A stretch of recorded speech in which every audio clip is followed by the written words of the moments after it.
सप्तर्षीजी, मी तुमच्यापासून सुरुवात करतो. तुम्हाला काय वाटतं, एकूणच हा जो घोळ चाललाय हा बघितल्यावर तुम्हाला काय वाटतंय? आपण भविष्य नाही सांगू शकत, पण जशा वेगवेगळ्या शक्ती काम करतायत त्यांची जर कुंडली मानली तर याच्यामध्ये सरकारचंही चुकतंय आणि आंदोलन करण्याचंही चुकतंय. कारण एकदा जर तुम्हाला शस्त्रास्त्रांनी लढाई करायची नसेल तर सामुदायिक पुरुषार्थ आणि जनजागृतीच्या आधारेच करायला पाहिजे. त्यात वारंवार उपोषण, वारंवार वैरत्व दाखवणं याने बाधा येते, त्यात यश मिळत नाही. सरकार तर सरकारच आहे. सरकार संवेदनशील असतं तर भ्रष्टाचार निर्माणच झाला नसता. त्यांना त्याबद्दलची लाज नाहीये. कारण त्याचं एक आहे की आम्ही असे आहोत तरी जनतेला पसंत आहोत. आम्हाला जनता मत देते ना, तुम्ही का आमच्या विरोधात, असा सरकारचा प्रश्न आहे. तेव्हा सरकारला वाकायला लावायचं असतं, त्याचं एक शास्त्र आहे. एक तर सिव्हिल वॉर करा शस्त्रास्त्रानं, नसेल तर सत्याग्रही मार्गाने लढा. सत्याग्रही मार्गामध्ये हत्यार असतं, आपलं जीवन, आपलं चारित्र्य हेच हत्यार असतं. त्याच्यामध्ये वारंवार असे उपोषणाचं सांगून आपणच आपलं हास्यास्पद होण्याचा धोका फार मोठा आहे. आता सरकारची आर्ग्युमेंट कुठलीही पटण्यासारखी नाहीत, पण लोक घेतील ना निर्णय, कोणाचं बरोबर आहे कोणाचं चूक आहे, आणि जनशक्तीच्या आधारित होतात. मेणबत्त्या लावून सरकार वागतं असं जगात कुठेही दाखला नाही. आणि मी मीडियाला एक विनंती करू इच्छितो की जाता येता दुसरा स्वातंत्र्य लढा, जाता येता गांधी, असे गल्ली बोळात गांधी जन्माला येतात काय आणि दरवर्षी येतात काय?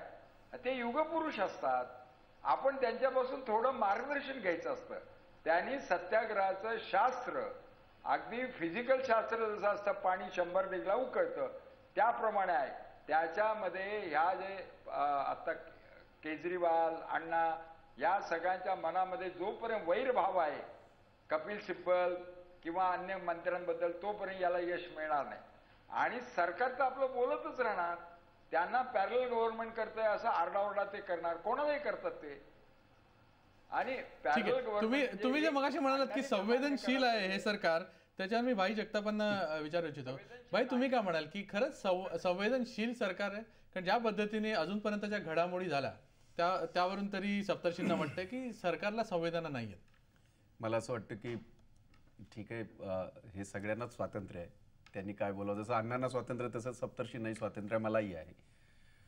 सरकार जर संवेदनशील नसतं तर हा जो काय अण्णांनी लढा सुरू केला उपोषणाच्या माध्यमातून, त्यांच्या ज्या मेन मागण्या होत्या की बाबा याच्या बाबतीमध्ये संयुक्त कमिटी निर्मित व्हावी, सरकारने ती केली. सरकारने त्या संयुक्त कमिटीचा प्रमुख कोण असेल हेही जाहीर केलं. प्रणब मुखर्जी त्याचे प्रमुख असतील, जाहीर केलं. ज्या वेळेला ज्या ठिकाणी जंतर मंतरला सगळ्यांसमोर विचारलं गेलं की लोकांच्या प्रतिनिधीचा प्रमुख कोण असावा, त्यावेळेला लोकांनी सांगितलं अण्णा हजारे असावेत चेअरमन. परंतु इतर कोण असावेत हे का नाही विचारलं मग या लोकांनी? त्याच्यावरही आमचा आक्षेप नाही. आमचा आक्षेप कुणावर नाही की लोकांची एक कमिटी बनणं गरजेचं होतं, तेवढे समसमान सदस्य झाले. या कमिटीचं गठन होऊन 6 बैठका झाल्या. या कमिटीची मर्यादा जी आहे, कालमर्यादा, ती ठरलेली आहे. ती कालमर्यादा संपण्याच्या अगोदरच आपण जर अशा पद्धतीचे जर वक्तव्य करायला लागले, विशेषतः काजरीवालांचं मला मोठं आश्चर्य वाटतंय की काजरीवाल सारख्या व्यक्तीने असं म्हणावं की it seems to be not Lokpal, it seems to be Jokpal. म्हणजे तुम्ही नक्की तुमची भाषा, एक मिनिट, तुमची भाषा जी आहे, तुम्ही जेव्हा सरकारला म्हणताय कपिल सिब्बलांची भाषा काय आहे, तुम्ही जेव्हा असं म्हणताय की आणि कोणाची भाषा काय, तुमची भाषा काय आहे? मला असं वाटतं की 16 तारखेचं आंदोलन हे अण्णांनी अगोदरच बोलून दाखवलं होतं. म्हणजे ते काही नवीन त्याच्यामध्ये हे नाही. जर 15 ऑगस्टपर्यंत नाही झालं तर 16 पासून आम्ही परत सुरू करू असं त्यांनी ज्या वेळेला सोडलं त्याच वेळेला ते बोलले होते.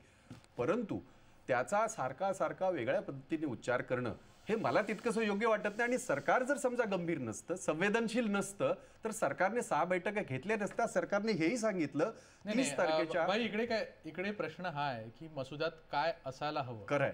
आणि त्यात या लोकांचं पार्टिसिपेशन असायला हवं की नको. कारण ज्या पद्धतीने सरकार हा मसुदा तयार करते त्यावरच कुठेतरी घोळ आहे आणि त्यावर नाराजी आहे. सरकार म्हणतं आम्ही आमचा मसुदा तयार करणार.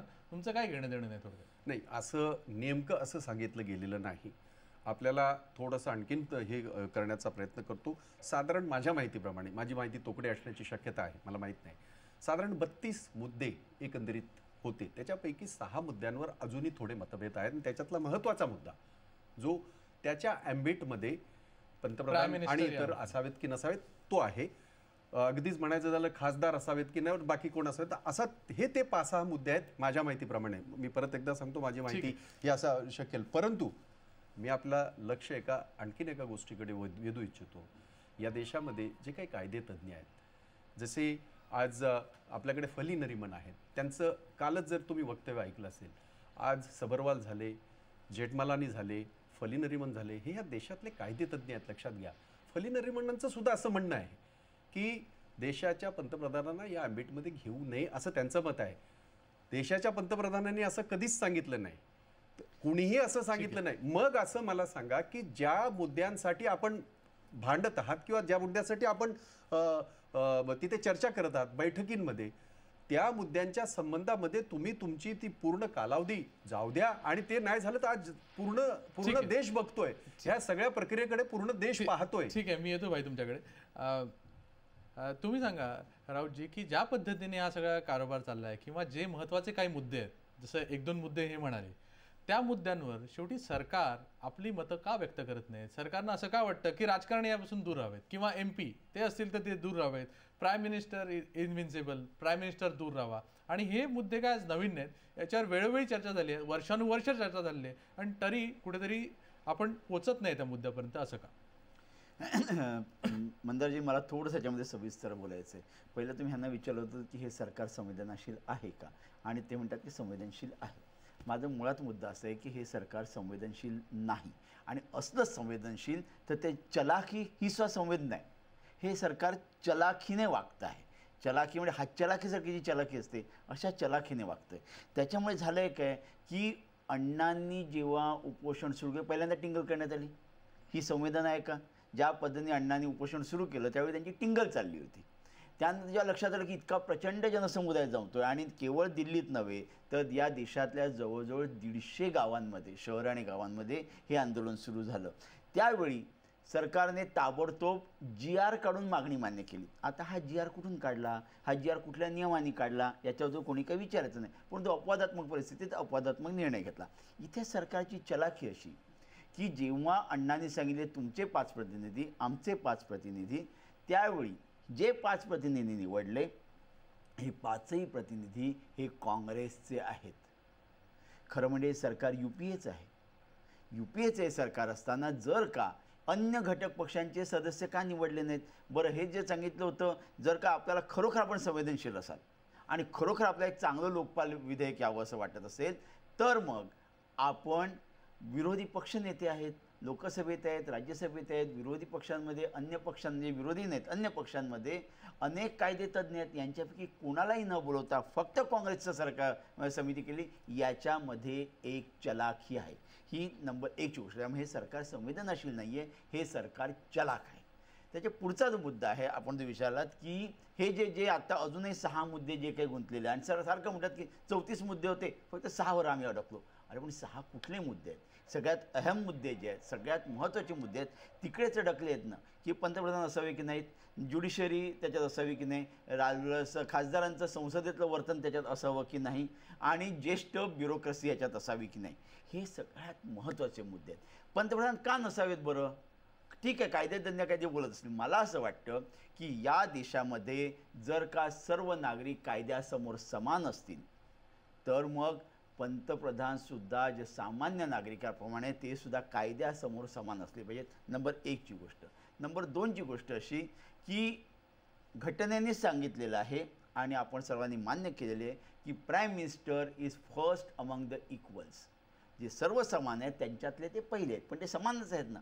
जर का खासदारांना जर का आपल्याला या ॲम्बिटमध्ये आणायचं असेल, लोकपालाच्या कक्षेत आणायचं असेल, तर पंतप्रधान त्यांच्यातलेच आहेत. पंतप्रधान खासदार आहेत म्हणून ते पंतप्रधान आहेत, त्यामुळे त्यांना का आणायचं नाही याची काही हे नाही आहे. तुम्हाला न्यायपालिका नको, तुम्हाला पंतप्रधान नको, खासदार नको, ज्येष्ठ ब्युरोक्रेसी नको, मग लोकपालांनी करायचं कोणाशी? लोकपालांनी काय फक्त कारकुनांविरुद्ध करायचं? एकच मिनिट मी येतो, येतो, बाई, तुम्ही इकडे एक मिनिट मी ही त्यांना सगळी चलाखी- disturb केलंच नाही. मी disturb केलंच आपण नाही. मुद्देसूद घेऊया.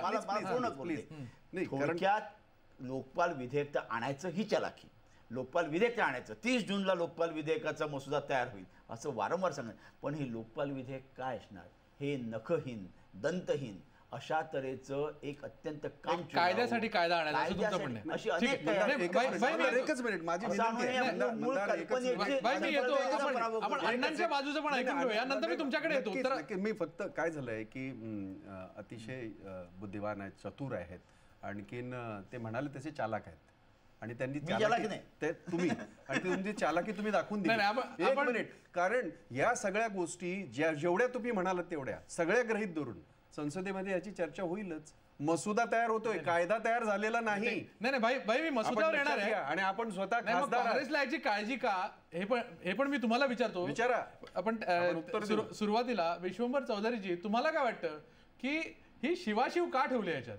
की पंतप्रधान किंवा खासदार किंवा मग ब्युरोक्रॅट्स असतील, जर भारताचे जे नागरिक आहे तर सगळ्या नागरिकांसाठी कायदा जसं म्हणतं, घटना जसं म्हणते की समान वागणूक असायला पाहिजे, असं या कायद्यात बाकी लोकांना का नाही वाटत? आणि अण्णा त्यामुळेच फक्त नाराज आहेत का? नाही, नाराजीची अनेक कारण आहेत, त्याच्याकडे मी येईन. परंतु पहिल्यांदा आपण जे विचारलं की पंतप्रधान यात का नको, आपल्याला जर आठवत असेल तर जानेवारीमध्ये सरकारकडून जो मसुदा आला होता त्यात पंतप्रधान त्यात होते. म्हणजे जानेवारीपासून आतापर्यंतच्या काळात पंतप्रधानांनी सांगितलं की मला त्याच्यात राहायला हरकत नाही. त्याच्या आधी वाजपेयींनी पण सांगितलं होतं. सुदैवाने हे दोन्ही लोक अतिशय स्वच्छ आहेत. पंतप्रधानांची इच्छा आहे की ते असावं असं तेव्हा चित्र गेलं जानेवारी महिन्याच्या मसुद्यामध्ये. मग मध्ये नेमकं काय घडलं?